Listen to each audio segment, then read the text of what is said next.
Start.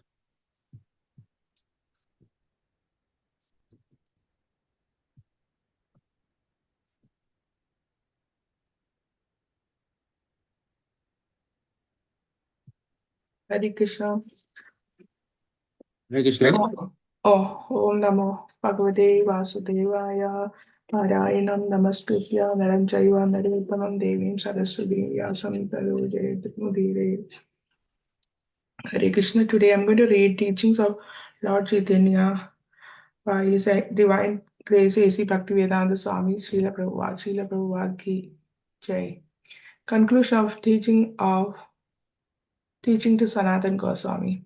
Persons who desire liberation by the cultivation of knowledge are of three kinds: the desires for liberation, the liberated in this material existence, and the actually self realized. As for desiring to become liberated, there are many such persons in this world, and sometimes they engage themselves in devotional service for this purpose.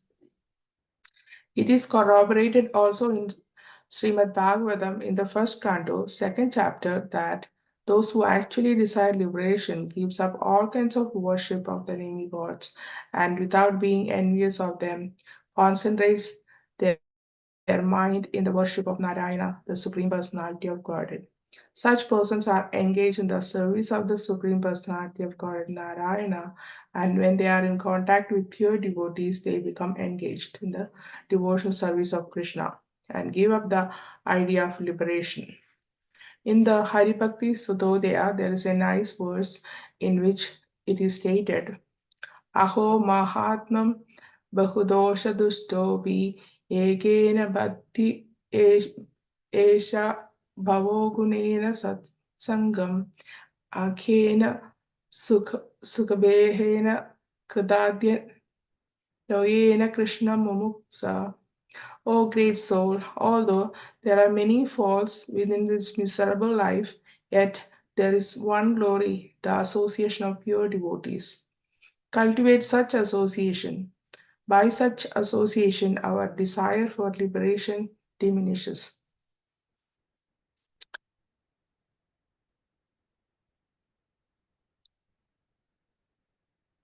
In the Srimad Bhagavatam, 11th Canto, 2nd chapter, verse 35, it is stated that man's fearfulness is due to his material conception of life and to his forgetting his eternal relationship with the Supreme Lord.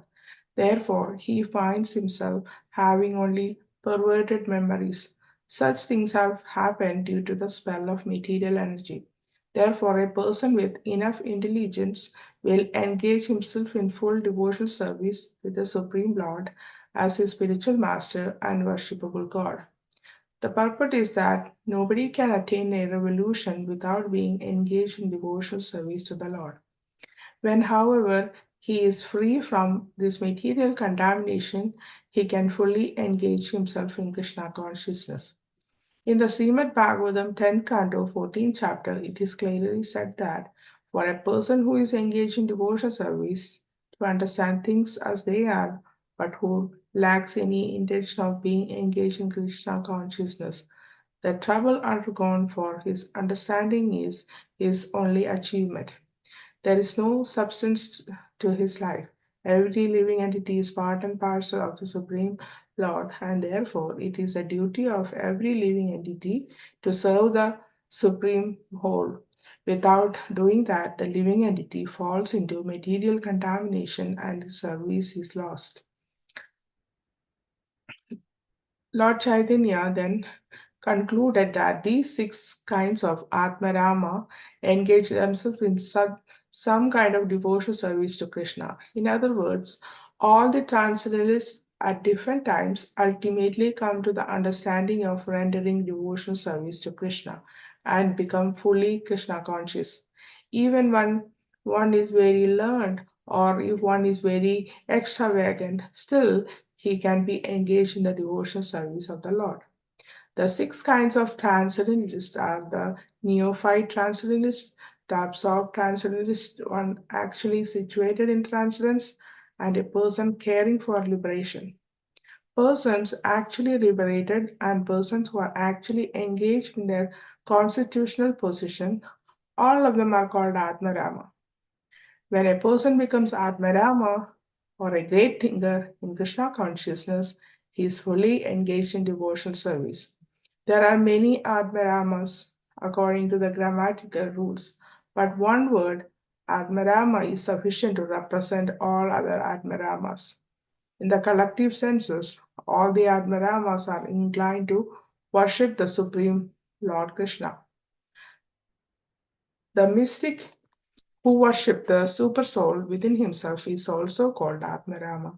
Such Atmarama yogis are of two kinds. The one is called Sagarbha, the other is called Nigarbha. In Srimad Bhagavatam, it is stated in the second canto, second chapter, some of the yogis meditate within the heart on the localized situation of Krishna, who is four-handed with four symbols, the conch shell, the wheel, the club, and the lotus. The yogi who thinks of the four-handed Vishnu becomes developed in devotional ecstasy and attains a different symptoms of that position. Sometimes he cries, sometimes he feels separation. In this way, he becomes merged in transcendental bliss. So, as a result of such transcendental bliss, he is practically entrapped like a fish. Such Sagarbha and Nigarbha yogis can be divided into three: the beginner, the person who is already on the ascendant and who has already achieved perfection. In the Bhagavad Gita, they have been described in the sixth chapter as follows. Persons who are trying to ascend on the path of the mystic yoga system are called Aruruksha. In Aruruksha yoga, there are different kinds of sitting postures, and there is concentration of the mind. For one who is already ascended on the path of yoga, meditation and detachment are the causes. And when one has no attachment for working in the matter of sense gratification, then gradually he becomes free and becomes situated in ecstasy and is called Ruta. Such mystic yogis, if they in some way or other come in contact with a saintly person, also are converted to become devotees of Krishna. So far as the word Urukrama is concerned, it is already explained. Urukrama means the Supreme Lord. All of these Admaramas are engaged in devotional service to Urukrama. Before engaging themselves in devotional service, such transcendentalists are called Shantas or they are called pacified devotees. Atma, self, is also known as the mind. Sometimes there are mental speculationists who present philosophical thoughts in different ways, but when they come into contact with saintly persons engaged in devotional service, they also become devotees. Concerning the two classic classes of yogis, Sagarbha and Nigarbha, the Srimad Bhagavatam in the 10th canto, 87th chapter describes them as follows. The yogis begin their practice by worshipping the abdomen and try to concentrate their attention on their intestines. Then gradually they rise to the heart and concentrate the mind on the heart. Then gradually they rise to the top of the head.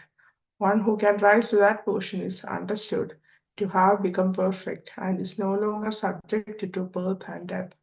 Even such yogis, if they come in contact with pure devotees, will also render causeless devotional service to the Lord. Hare Krishna. So, in this chapter, it talks about three kinds of people who cultivate knowledge for liberation. Uh, the first one, simply desire for liberation.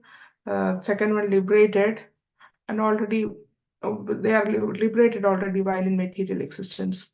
Then third groups are those who are actually self-realized. Those who actually desire for liberation, they give up all kinds of material bondage and concentrate their mind only on Krishna.